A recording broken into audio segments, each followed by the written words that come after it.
Once upon a time, there was an old bamboo cutter called Okina who lived near the capital.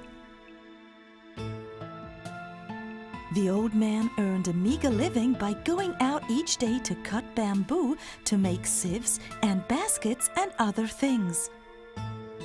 One day, when the old man went to the bamboo grove as usual, he noticed one bamboo stalk that was shining at its base. Wondering what it was, the old man cut the bamboo and found a cute little girl inside. The old man was amazed. This child must be a gift from the gods. And he took her home with him. His wife was overjoyed when she saw the adorable little girl. As the old couple had no children, they named her Shining Princess and decided to raise her as their own. Strange things continued to happen after that. Each time the old man cut bamboo, gold coins would fall from the stalks. The old man became rich and built a big house. Little Shining Princess grew quickly, and within 3 months she had become a beautiful maiden. Her beauty was so brilliant that the whole house shone with pure light, and the old man and old woman felt at peace just to be near her. Word of Shining Princess spread throughout the land, and many young men came to the house to ask for her hand in marriage. But Shining Princess wouldn't see any of them because she didn't want to marry anyone. Nonetheless, one day 5 noblemen came to propose to her. These 5 were so earnest that Shining Princess could not refuse to meet with them. To the 5 men who sighed at her beauty, she said, I will marry the one who finds what I ask for. The things she asked for, however, were all very difficult to find. Shining Princess was hoping the 5 men would have to give up. She asked the first man, Prince Ishitsukuri, to bring her a stone pot from Tianzu that had been used by the Buddha. But since it was impossible to go far away to Tianzu, the prince hid out, pretending to take a trip, then brought an old stone pot from a temple in the mountains. Here is the pot used by the Buddha. Looking at the pot, Shining Princess shook her head. The Buddha's pot should be shining. From which mountain temple did you get this old, sooty pot? Easily caught in his lie, Prince Ishitsukuri went home with a heavy heart. Prince Kuramochi was asked to bring a branch from a jeweled tree in Penlaishan. The tree had roots of silver, a golden trunk, and pearls for fruit. The prince got on a ship and pretended to sail to faraway Penlaishan, but then hired skilled craftsmen to make a replica of the branch. When a perfect imitation was completed, he pretended he had just returned from the journey and went to Shining Princess's house. The jeweled branch was so splendid, Shining Princess feared she might not be able to refuse to marry the man. But while he was telling the story of how difficult it was to get the branch, some craftsmen came rushing up. The prince still owed them money, and they had come to collect it. So, Shining Princess knew it was all a lie. She asked the 3rd man, Abe, the minister of the right, to bring leather clothes made from the skins of the legendary white mice of Tang. The minister of the right was very rich, so he paid a merchant to go to Tang and buy the leather clothes for him. After a while, he got the leather clothes and went happily back to Shining Princess's house. Seeing the clothes, she said, If these clothes are real, they will not burn. And she threw it on the fire. But the clothes burned brightly and turned into ashes. So the minister of the right went away in shame. The princess asked the fourth man, Otomono Miyuki, to bring the 5 colored jewels from the neck of a dragon. Miyuki decided to get the jewels himself, so he boarded a ship and sailed out to sea. On the way there was a terrible storm. Tossed like a leaf, the boat nearly sank.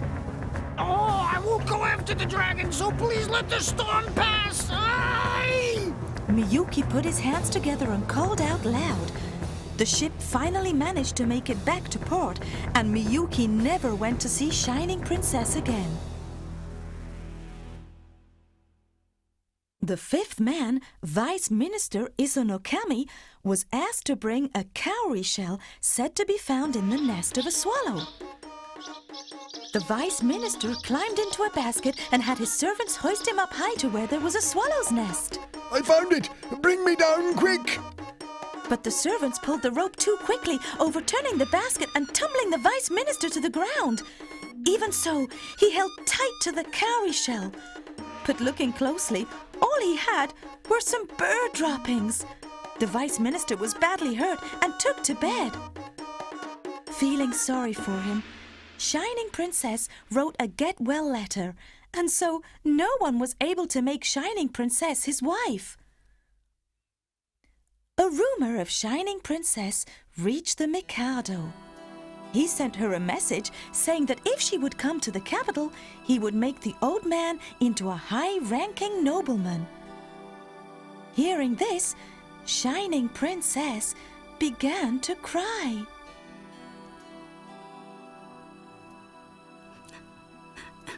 I do not want to leave this house. I want to stay here with the two of you as long as I can. Of course you can, my dear. We just want you to be very happy. The old man rejected the Mikado's offer. This made the Mikado even more curious, and on his way back from a hunting trip, he stopped by Shining Princess's house. Her beauty was beyond his imagination, and the Mikado felt purified just to be near her. He fell madly in love with Shining Princess. Please, come to the capital with me. I am not of this land. I cannot go with you, even if I wanted to. Even so, the Mikado couldn't forget about Shining Princess. He continued to write letters to her, and Shining Princess wrote back to him with all her heart. 3 years passed, and near the end of spring, the princess began to sigh, and her eyes would glisten with tears each time she looked at the moon. The worried old couple asked what was wrong, but she never answered. Finally, as the day of the August full moon approached, Shining Princess told them, I am from the moon. On the night of the next full moon, I must go back to my city on the moon. I am sad to have to leave you both. The old man and the old woman were amazed and saddened too. The night of the full moon arrived. The old man asked the Mikado to send 2,000 soldiers to surround the house and protect it. Shining Princess hid in the farthest room of the house, and the old man and the old woman sat nearby to watch over her. At midnight, a blinding light flashed, and heavenly maidens descended to earth. The soldiers raised their bows to shoot, but their arms would not move. Then a clear voice rang out. Old man! The bamboo cutter, thank you for taking care of Shining Princess for such a long time. Now she must return to the city of the moon. Then a door silently opened, and Shining Princess was drawn from within. The old man and old woman couldn't stop her, but just looked up at the princess in amazement.